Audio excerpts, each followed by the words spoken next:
अस्सलाम वालेकुम एवरीवन। आज अमेरिका को उस डेडलाइन का सामना है जिसके बारे में हमने अपने पिछले एक व्लॉग में बात की थी। हमने बात की थी कि अमेरिका का सदर ईरान के ख़िलाफ़ जंग का आगाज़ तो कर सकता है, लेकिन उसे 60 दिन के अंदर अंदर कांग्रेस की इजाज़त की ज़रूरत पड़ती है। ये अमेरिका का वॉर पावर्स एक्ट 1973 है। आज उसी हवाले से कांग्रेस में बहुत ज़बरदस्त बातचीत हुई।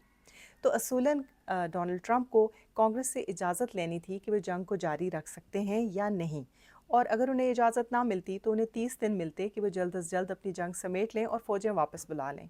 फ़ौजें वापस बुलाने के हालात तो दिखाई नहीं देते, क्योंकि इस वक्त तकरीबन 20 बहरी जहाज़ अमेरिका के इसी एरिया में मौजूद हैं। दूसरी तरफ हम बात कर रहे थे कांग्रेस में सवाल जवाब की, तो बहुत सख्त सवालात का सामना करना पड़ा पीट हेग्सेथ को, जो अमेरिका के सेक्रेटरी ऑफ डिफेंस हैं लेकिन अपने आप को सेक्रेटरी ऑफ वॉर कहलाना पसंद करते हैं। उनसे टिम केन ने, जो एक सेनेटर हैं, सवाल किया कि 60 दिन तो पूरे हो रहे हैं और वॉर पावर एक्ट के तहत अमेरिकी सदर को कांग्रेस की इजाज़त की ज़रूरत है, तो क्या आज वो आएंगे इजाज़त मांगने या उन्होंने कोई ख़त भेजा है? इसके जवाब में एक बहुत ज़बरदस्त मंतक पेश की पीट हेग्सेथ ने, जो आज से पहले कभी किसी ने ऐसा बहाना नहीं तराशा था। तो बहुत ही नॉवल और अनोखी बात उन्होंने की। उन्होंने कहा कि अमेरिका और ईरान के दरमियान तो 7 अप्रैल को जंगबंदी हो गई थी, तो उनके ख्याल से ये जो काउंट डाउन था ये रुक गया है, पॉज हो गया है। सेनेटर्स ने उनके जवाब को बाय नहीं किया और उन्होंने कहा कि वॉर पावर्स रेजोल्यूशन 2 सफ़ात का एक मुसवदा है, पीटर हेग्सेथ को पढ़ लेना चाहिए था, क्योंकि इसमें ऐसी कोई बात नहीं लिखी कि कोई पॉज बटन हो या जंगबंदी के बारे में कोई बात हो। ताहम अमरीकी सदर ने ख़ुद जब इसके बारे में जवाब दाखिल किया तो उन्होंने लिखा कि ईरान के साथ जंग टर्मिनेट हो चुकी है, ख़त्म हो चुकी है। हाँ, दोबारा शुरू हो जाए तो कहा नहीं जा सकता। सहाफ़ियों से गुफ्तगू करते हुए अब से कुछ 2-2.5 घंटे पहले अमरीकी सदर ने अलबत्ता एक बिल्कुल ही नया मौक़िफ़ इख्तियार किया और उन्होंने कहा कि आज से पहले किसी सदर ने इस पर कब कान धरे हैं कि हम धरेंगे। और उनका ख्याल था कि जो लोग ये डिमांड कर रहे हैं कि उन्हें कांग्रेस की इजाज़त की ज़रूरत है, वो सब के सब गद्दार हैं। और दूसरी बात ये कि ये जो कानून है ये ख़ुद ही कानून की ख़िलाफ़ वर्जी है, अनकॉन्स्टिट्यूशनल है, ये कानून सिरे से होना ही नहीं चाहिए था। कांग्रेस में और भी बहुत सारे ऐसे सवालात और जवाबात हुए जो बहुत दिलचस्प हैं और जिनके बारे में हम थोड़ी बहुत बात ज़रूर करेंगे। ताबड़तोड़ हमलों का सामना करना पड़ा पीट हेग्सेथ को मुख्तलिफ सेनेटर्स की तरफ से। मिसाल के तौर पे सेनेटर मार्क केली ने उनसे ये बात पूछी कि जितना एम्यूनिशन ज़ाया हो गया है, जितने हथियार इस्तेमाल हो गए हैं ईरान के ख़िलाफ़ जंग में, उनको वापस भरने में कितना अरसा लगेगा? जिसका जवाब पीट हेग्सेथ को देना पड़ा कि कुछ हफ़्ते और शायद कुछ साल।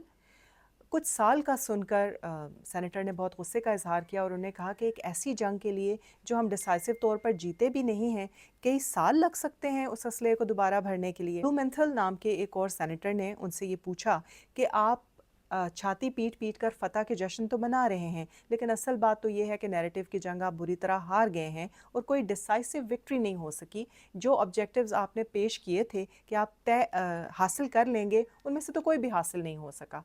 पीट हेग्सेथ ने इसके जवाब में बहुत सख्त और दुरुस्त रवैया रखा और उन्होंने कहा कि उन्हें महसूस होता है कि ईरान से ज़्यादा बड़ा दुश्मन तो यहाँ पे बैठे हुए कांग्रेसमैन और कांग्रेस वमेन हैं, और ख़ास तौर पर जो मुखालिफ पार्टी है डेमोक्रेट्स की, उनकी तरफ से जो लोग हैं, मुझे लगता है कि वो हमारे ज़्यादा बड़े दुश्मन हैं।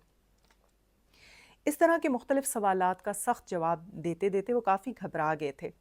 दूसरी तरफ जो वाइट हाउस है उसमें ये बातें होती रहीं कि आज आपको ये भी याद होगा कि ईरान ने अपना नया मुसवदा जमा करवाना था, तो उन्होंने ये मुसवदा वैसे तो जुमेरात को तवक्को थी कि आएगा, लेकिन आज जुमे के रोज़ वो पाकिस्तान को मौसूल हुआ और पाकिस्तान ने इस मुसवदे को अपने जो अमेरिका में लोगों को भेज दिया था। अमरीकी सदर ने जो अपनी प्रेस कॉन्फ्रेंस में या सहाफ़ियों के साथ गुफ्तगू में बातचीत की, उसमें उन्होंने इसका भी जिक्र किया और उन्होंने कहा कि वो दूसरे मुसवदे से भी कोई ज़्यादा खुश नहीं हैं। और दोबारा उन्होंने कहा कि ईरान की क़यादत क्योंकि बहुत तकसीम शुदा है, एक ग्रुप कुछ चाहता है और दूसरा ग्रुप कुछ चाहता है। जंगबंदी तो सभी चाहते हैं, लेकिन अपनी अपनी शराइत पे।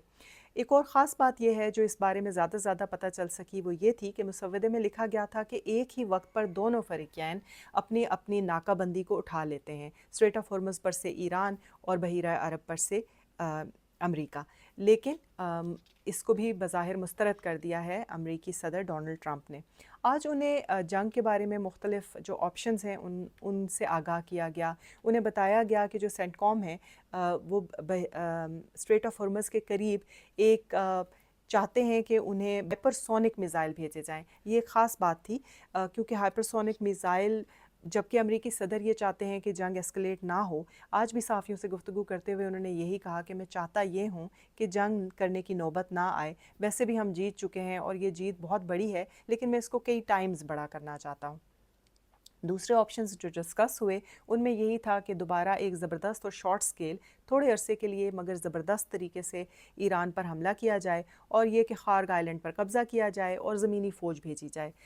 لیکن تاہم بات وہی ہے کہ اس طرح کے تمام جو حربے ہیں ان کے جواب میں یہی کہا جا رہا ہے کہ ایران ظاہرہ ریٹیلیٹ کرے گا۔ پہلے ہی آج ایک نئی رپورٹ کے مطابق جو بلومبرگ نے رپورٹ جاری کی، اس کے مطابق 16 جو امریکہ کے مختلف انسٹالیشنز تھیں ان سب کو تقریباً بعض تو ان میں سے بالکل ناکارہ ہو چکی ہوئی ہیں اور بعض کو بھی شدید نقصان پہنچا ہے، باقیوں کو بھی تو 16 ہیں جن کو ایران کی بمباری سے نقصان پہنچا ہے۔ امریکی صدر نے کہا کہ وہ سمجھتے ہیں کہ بلاکیڈ بہت کامیاب ہو رہا ہے اور وہ اس کو ہفتوں بلکہ مہینوں تک جاری رکھنے پر آمادہ ہیں۔ مزید خاص بات یہ تھی کہ انہوں نے کہا کہ یہ بہت کامیاب جا رہا ہے، لیکن دوسری طرف ہم نے جب آج رپورٹ دیکھی فائنینشیل ٹائمز کی تو انہوں نے یہ کہا کہ ایران اس بلاکیڈ کے باوجود 1.5 بلین ڈالر کا تیل مختلف راستوں سے سمگل کر کے نکال چکا ہے، کیونکہ ہم پہلے بات کر چکے ہوئے ہیں کہ کافی پورس راستے ہیں یہ۔ تو اب دیکھنا یہ ہے کہ اگلے دنوں میں کیا صورتحال ہوتی ہے۔ امریکی صدر کا خیال یہ ہے کہ پاکستان آنے میں ابھی بھی کوئی فائدہ دکھائی نہیں دیتا، جو بات چیت ہو رہی ہے وہ ٹیلی فون کے ذریعے ہی کافی ہے۔ دیکھتے ہیں کہ آلدو یہ مارکیٹ میں باتیں بہت چل رہی ہیں کہ دوبارہ سے امریکہ ایک بڑا حملہ کرنا چاہتا ہے، اس کی بنیادی وجہ یہ ہے کہ اسرائیل بہت بڑے پیمانے پر دوبارہ ہتھیار جمع کر رہا ہے۔ اس نے پچھلے ہفتے میں کافی سامان جمع کیا ہے، اور وہ جو لبنان کے ساتھ سیز فائر تھی اس کی بھی کوئی سیز فائر تو وہ برائے نام ہی تھی، لیکن روزانہ کی بنیادوں پر اس کی وہ وائلیشن کر رہا ہے۔ کل بھی 15 کے قریب نئے لوگ وہاں پر ہلاک کیے گئے، اسرائیل کی بمبارمنٹ میں ہلاک ہوئے ہیں، جس کا مطلب ہے کہ اسرائیل پش کر رہا ہے امریکہ کو۔ مگر امریکی صدر اپنی باڈی لینگویج سے ریلکٹنٹ نظر آتے تھے، ایسا نہیں لگتا تھا کہ وہ دوبارہ سے جنگ کرنا چاہتے ہیں۔ دیکھنا یہ ہے کہ کیا امریکہ کے صدر کی ول پریویل کرتی ہے یا اسرائیل کے prime minister Benjamin Nitin Yahoo کی ول پریویل کرتی ہے۔ Thank you.